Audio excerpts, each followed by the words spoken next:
누가 정말 사도 바울이 게으르거나 결심이 약하거나 죄와 싸울 어떤 마음이 없거나 그게 아니라 사도 바울은 말하기를 내가 선을 행할 수 없다. 다시 말해서 죄를 이길 수가 없다. 왜? 선한 것이 없으니까. 자기가 선한 것이 있는데, 그러니까 무기가 있는데 죄와 안 싸우는 게 아니고 자기에게는 무기 자체도 힘 자체도 아무것도 없다는 거예요. 선한 것이 아예 없다는 거예요. 그러니까 선한 것이 없기 때문에 선을 행할 수 없다. 그러니까 죄와 싸워서 이길 수가 없다는 거거든요. 여러분이 이걸 분명히 아셔야 돼요. 여러분이 죄를 짓는 게 여러분 약해서 죄를 짓는 게 아니에요. 여러분은 아무것도 없다는 거예요. 죄를 이길 수 있는 가능성 자체가 아예 없다는 거예요. 우리가 선을 행할 수 없다. 왜 선을 행하냐? 왜 선을 행해야지 왜 안 해? 선을 행하지 아니하냐? 그건 네가 결심이 부족해. 네가 정말 마음에 딱 확고한 어떤 그런 의지가 없는 거야. 네가 선을 행하고 싶은 그 마음 자체가 없는 거야. 네가 하나님 말씀대로 살려고 하는 그 의지 자체가 없는 거야. 아니에요. 그런 의지의 결함이 아니라, 그게 부족함이 아니라 사도 바울이 말한 것처럼 선한 것이 하나도 없다는 거거든요. 많은 사람들이 자기가 선을 행하지 않는 것은 알지만 선한 것이 하나도 없다는 부분을 모르기 때문에 선을 행하지 않는 자기 자신을 정죄한다는 거거든요. 마치 자기에게는 선한 것이 있는데도 안 하는 것처럼. 여러분에게 선한 것이 없습니다. 여러분의 마음에는 선한 것이 하나도 없다니까요. 많은 사람들이 네 마음을 그려라 하면 딱 이렇게 그려요. 반은 악하고 반은 착하고 나에게는 선한 것도 있고 악도 있다. 그리고 자기가 좀 악을 많이 행한다 싶으면 나에게는 악이 많고 선한 것이 작다. 어떤 사람은 정말 착하게 사는 사람들 보면 야, 저 사람은 선한 게 너무 많고 악은 조금밖에 없다. 이렇게 생각하죠. 근데 성경은 뭐라고 이야기합니까? 인간에게는 선한 것이 하나도 없는 악밖에 없다는 거예요. 100% 죄인, 100% 선한 것이 하나도 없는 그런 자기의 모습을 이야기하더라는 거예요. 그러니까 우리가 싸우기 싫어서 안 싸우는 게 아니라는 거예요. 싸울 의지가 없어서 안 싸우는 게 아니라 선한 것이 없다는 이 부분을 분명히 아셔야 된다는 거예요. 여러분이 탐심을 가질 수밖에 없고 여러분 음란한 마음을 가질 수밖에 없고 여러분이 죄에서 벗어날 수 없는 건 여러분의 잘못이 아니고 선한 것을 가지고 태어나지 않았다는 거거든요. 그러면 우리가 태어날 때부터 이랬다면 이 문제를 누가 해결하고 책임을 져야 됩니까? 우리를 만드신 조물주. 이 조물주가 우리가 그렇게 태어난 것을 아시기 때문에 그 문제를 해결해 주셔야 된다는 거죠.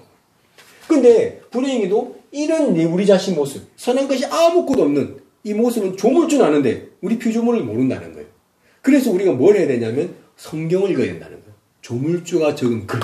그 안에는 모든 비밀이 조물주만 알고 있는 그 비밀이 그 속에 담겨져 있으니까 우리 피조물들이 그걸 읽고 나를 만드신 분이 이렇게 이야기를 하는구나. 그럼 내가 이렇구나 하고 받아들여야 되지. 나는 그렇지 않다고 이야기한다면 하나님 자체를 부인하는 거랑 마찬가지라는 거죠. 여러분은 선한 것이 없습니다. 선을 행하지 않는 이유는 선을 행하기 싫어서가 아니고 선을 행하려고 하는 의지가 부족해서가 아니라 선한 것이 하나도 없기 때문이거든요. 자, 로마서 3장에도 똑같이 글이 되어 있죠. 3장 9절. 그러면 어떠하뇨? 우리는 나으뇨? 결코 아니라 유대인이나 헬란이나 다 죄 아래에 있다고 우리가 이미 선언하였느니라. 기록한 바 의인은 없나니 하나도 없으며 다 죄인이죠. 어떤 죄인? 깨닫는 자도 없고 하나님을 찾는 자도 없고. 그러니까 하나님을 찾지 않으니까 이 조물주를 찾지 않으니까 깨달을 수가 없어요. 뭐요? 하나님이 알고 있는 것을 알 수가 없다는 거예요. 하나님이 알고 있는 걸 성경에서 기록했는데 그 성경 말씀 속에서 하나님을 찾고 하나님의 말씀을 찾아야 되는데 그걸 찾지 않고 모르면 그냥 그 피조물의 무지 속에서 살아갈 수밖에 없는 거죠.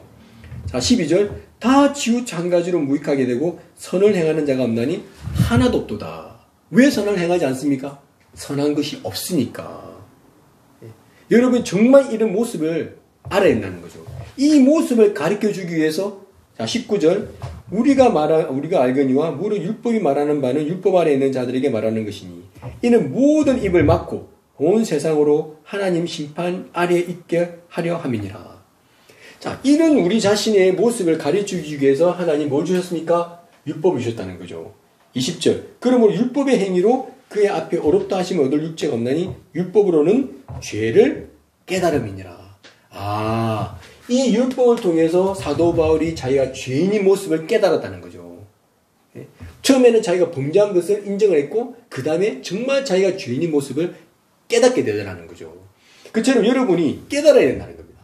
이 말씀 읽고 그냥 내가 율법을 지키려고만 했는데 그게 아니구나. 하나님이 우리에게 율법 주신 것은 내 입을 막으려고 하셨구나. 어떤 입? 변명하는 입. 하나님의 정죄 아래 있어야 되는데 하나님 나를 딱 정죄하면 하나님 그게 아니고요. 내가 저번에는 그렇게 해서 죄를 지었는데요. 이번엔 내가 다시는 짓지 않겠습니다. 한 번 더 기회를 주십시오. 이건 내 입이 계속 열린다는 거예요. 이 입을 막고 싶다는 거예요. 변명하는 이 입을 막고 싶다는 거예요. 그리고 하나님 정죄 앞에 섰을 때 정말 자기가 죄인인 것을 인정을 하고 누굴 기다려야 됩니까? 오라 나는 공고한 사람이로다. 이 사망의 몸에서 누가 나를 건져내랴. 이 누가?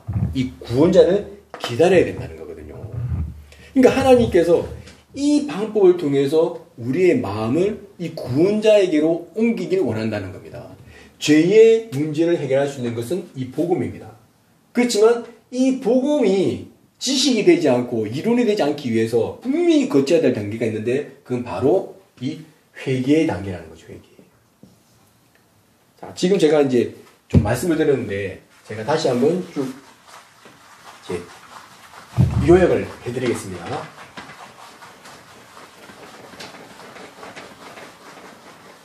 모든 사람은 죄인으로 태어났습니다. 죄인으로 태어났지만 자기의 모습을 알 수 있는 사람은 아무도 없어요. 자기 스스로, 자기 육체의 눈으로 자기의 키도 볼 수 있고, 자기의 얼굴 색깔도 볼 수 있고, 자기의 몸이 큰지 작은지 그걸 다 볼 수 있지만, 자기의 영적인 모습, 하나님이 보시는 자기의 모습, 그걸 볼 수 있는 사람은 아무도 없어요. 그래서 이 모습을 보여주기 위해서 하나님 뭘 주셨습니까? 율법을 주셨어요. 이 율법을 통해서 뭘 깨닫게 하기 위해서? 인간이 정말 죄인인 자기 모습. 어떤 모습요? 죄의 종인 모습. 사단의 자식인 모습. 선한 것이 하나도 없는 모습. 100% 죄인인 모습. 지옥에 갈 수밖에 없는 그 모습. 그러니까 바리새인과 사두개인들은 세례 앞에 왔지만 이 모습을 보지 못한 거예요. 그냥 범죄한 자기 모습. 죄가 정말 자기 속에 있는 그 사단의 자식의 모습은 보지 못하고 그냥 범죄한 자기 모습을 보고 세례요한한테 그냥 회개를 하러 온 거죠. 그러니까 세례요한이 그걸 막더라는 거예요. 너희들이 오려면 아브라함의 자손인 거라고 아브라함의 자손이라고 생각하지 말라. 너희들은 독사의 자식이다. 그 부분을 정확하게 모르면 여기 오지 말라고 했다는 거죠. 그래서 여러분이 정말 율법을 통해서 여러분이 자신이 죄인의 모습, 정말 죄의 종이고 사단의 자식이고 선한 것이 하나도 없고 100% 죄인이 이 모습이 발견되면 이걸 자복하는 거예요. 이런 자기의 모습을 자복하는 거지. 자백하는 거죠. 이 모습을 정말 자백하게 되는 이것이 바로 회개라는 거죠. 이 회개의 끝이 뭐냐면 이 모습이기 때문에 우리 마음은 공고하죠. 그러니까 그 공고한 끝이 뭐죠? 구원자를 찾는 거죠. 이 사망의 몸에서 누가 나를 건져내라. 나는 정말 공고한 사람이다. 난 정말 마음이 아프다. 내가 정말 마음이 괴롭다. 왜? 내가 이런 자인데 이런 자인 모습을 가지고 가야 될 곳은 오직 지옥밖에 없는데 지옥에 가는 걸 뻔히 알면서도 자기가 아무것도 할 수 없는 거예요. 그러니까 마음이 공고한 거예요. 여러분 시험 문제가 있는데 그 시험 문제 답을 알면 마음이 왜 공고합니까? 시험 문제가 있는데 이거 빵점 맞으면 분명히 납치하고 분명히 맞고 그럴 건데 근데 이걸 내가 답을 알 수 없으니까 마음이 공고한 거예요. 그러니까 여러분이 진짜 내가 아무것도 할 수 없는 자인 것을 알면 정말 공고하겠죠. 그 공고한 끝에 누굴 찾게 됩니까? 이 구원자를 찾는다는 거거든요. 이 구원자를 찾으면 이 구원자를 통해서 우리가 복음을 알게 되겠죠. 이 복음을 듣고 나면 우리가 구원을 받는다는 거죠. 여러분이 정말 이 말씀을 통해서 회개가 뭔지를 분명히 보게 된다면, 정말 여러분이 여러분의 모습을 정확하게 보게 된다면 더 이상 죄와 싸우고 더 이상 죄를 안 짓기 위해서, 범죄하지 않기 위해서 노력하고 그러지 아니하고 정말 여러분 마음에서 나는 공고한 사람이로다. 이 사망의 몸에서 누가 나를 건져내랴 하고 여러분이 구원자에게로 마음이 옮겨질 거라는 거죠. 그래서 예수님이 요한복음 5장 25절에서 예수님이 말씀하셨죠. 진실로 진실로 너희에게 이르노니 죽은 자들이 하나님의 아들의 음성을 들을 때가 오나니 곧 이때라. 듣는 자는 살아나리라. 정말 여러분이 죽은 자의 모습을 알게 되면 하나님의 음성이 들린다는 거예요. 예수님 뭐랬죠? 진리를 알지니 진리가 너희를 자유케 하리라. 너희들이 지금 죄의 종이지만 그 아들이 너희를 자유케 하면 참으로 자유케 되리라.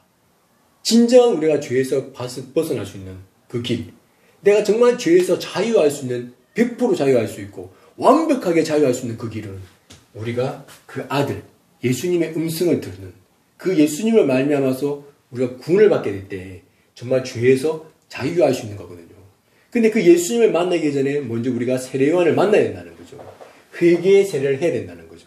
그래서 오늘 우리가 이 회개가 뭔지 성경을 통해서 우리가 공부를 했는데, 여러분이 정말 이 부분에서 정확하게 좀 아시면 좋겠고, 이 성경 말씀을 통해서 여러분이 정말 이 회개가 되어진다면 가룟 유다처럼 잘못된 회개를 해서 자기를 정죄하고 그렇게 나쁜 결말로 인생이 끝나지 않을 거라는 거죠.